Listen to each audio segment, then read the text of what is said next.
নমস্কার, আমি শেফ জয়ন্ত ব্যানার্জি আর আপনারা দেখছেন সিজেস কিচেন। আজ আপনাদের জন্য নিয়ে এসেছি ভীষণ স্পেশাল একটা এপিসোড, সেটা হচ্ছে রাখি স্পেশাল এপিসোড। রাখি মানেই যে শুধু বোন ভাইকে বা দিদি ভাইকে বা বোন দাদাকে রাখি পরাবে শুধু তাই নয়, আমরা সকলকে রাখি পরাতে পারি বিপদ থেকে রক্ষা করবার জন্য। সেই জন্য আজ রাখি স্পেশাল আপনাদের জন্য নিয়ে এসেছি একটা ব্রেকফাস্ট রেসিপি। আরেকটা জিনিস বেশিরভাগই আমাদের মধ্যে প্রচলিত আছে যে বোন ভাইকে রাখি পরিয়ে মিষ্টি খাওয়ায় বা কিছু বানিয়ে খাওয়ায় বা লাঞ্চ বা ডিনার খাওয়ায়, কিন্তু যেই সব বোনেদের ভাই বা দাদারা শেফ, তারা কিন্তু এক্সপেক্ট করতেই পারে যে রাখির দিন একটা স্পেশাল দিন, দাদা বা ভাই যে শেফ সে তাদের বোন বা দিদিকে রান্না করে খাওয়াবে। আমার নিজের দুই বোন আছে, একজন আমার মাসির মেয়ে আর একজন আমার কাকার মেয়ে। এই দুজনকে ডেডিকেট করে আমি এই রেসিপিটা দিচ্ছি এবং আমার সকল বোন বা দিদিদের জন্য এই রেসিপিটা ডেডিকেট করছি। ওট অমলেট রাখি স্পেশাল একটা এপিসোড।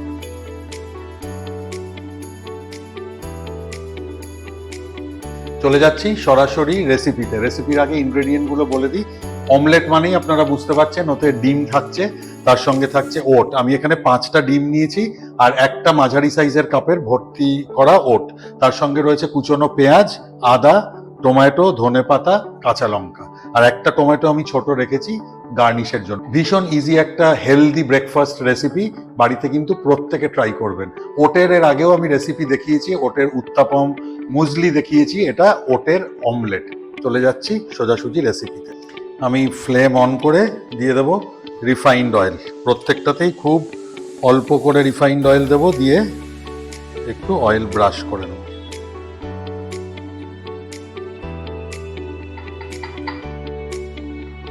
স্লো ফ্লেমে অয়েল ব্রাশ করতে করতে আমি ওটটাকে ডিমের মধ্যে সোক করে নেব।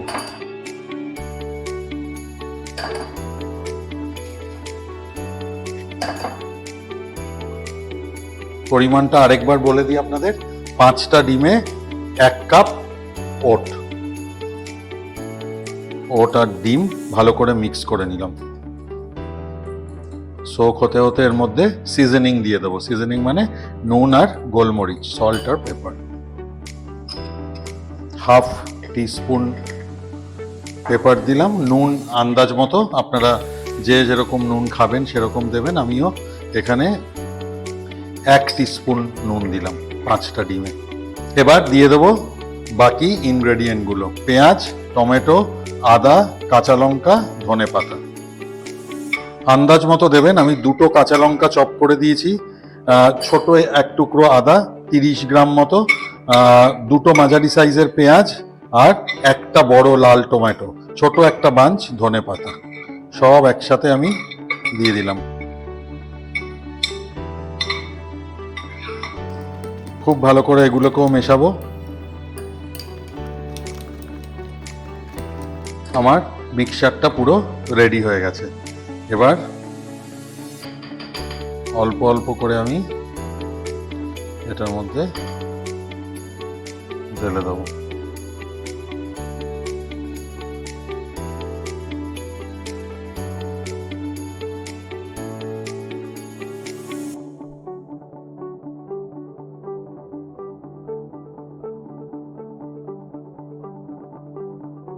এবার ভালো করে এটাকে একটু কুক করতে হবে।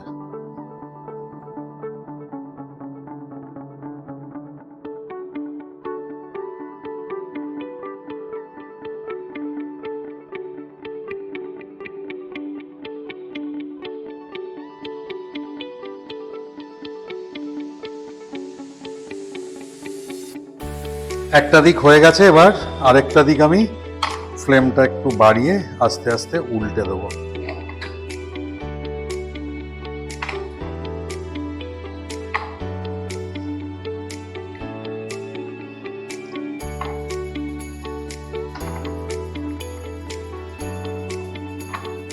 আপনাদের যাদের বাড়িতে ঠিক এরকম ডিভাইডার প্যান ছোট ছোট গোল শেপের নেই, just normal frying pan, normal nonstick omelette pan ছোট, তাতে করে ওই অমলেটটা বানাতে পারেন।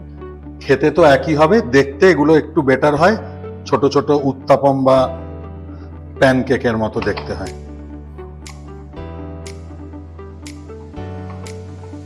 একটা দিক ভাজা হয়ে যাওয়ার পরে কিন্তু এটা অটোমেটিক্যালি উল্টে গেল, কোনো অসুবিধা হয়নি উল্টাতে।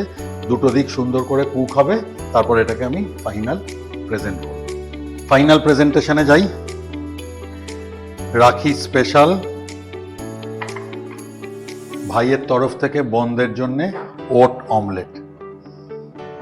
একটু রাখির মতো লুক দেওয়ার চেষ্টা করেছি এবং এটাকে আরেকটু সুন্দর করার জন্যে, যেহেতু এটা একটা ফেস্টিভ্যাল, তো আমরা একটু ফুল এর মধ্যে অ্যাড করতে পারি রাখিটাতে। আমি জাস্ট খুব সিম্পল একটা তাড়াতাড়িতে টমেটো রোজ বানিয়ে এর ওপরে দিয়ে দেবো। এগুলো আপনারাও বাড়িতে ট্রাই করতে পারেন। ইনফ্যাক্ট অনেকেই সিজেস কিচেনে কমেন্টে আমাকে বলেছেন যে প্রেজেন্টেশন গার্নিশের ওপরে কিছু ভিডিও করতে। সমস্ত আমার প্ল্যানে আছে, ধীরে ধীরে এগুলো আপনাদের জন্য নিশ্চয়ই আসবে। তার মধ্যে এই ধরনের কার্ভিংগুলোই খুব সিম্পল, এগুলো আমরা একদম ক্যারিয়ারের ইনিশিয়াল স্টেজে শিখেছিলাম, সেই জন্য আপনাদের সঙ্গে একটু এটা ভাগ করে নিচ্ছি। খুব ইজি একটা টমেটো রোজ আমি অমলেট বলতে রাখিটার ওপরে দিয়ে দেব একটা টমেটো রোজ। সো আমার রাখি স্পেশাল ওট অমলেট রেডি।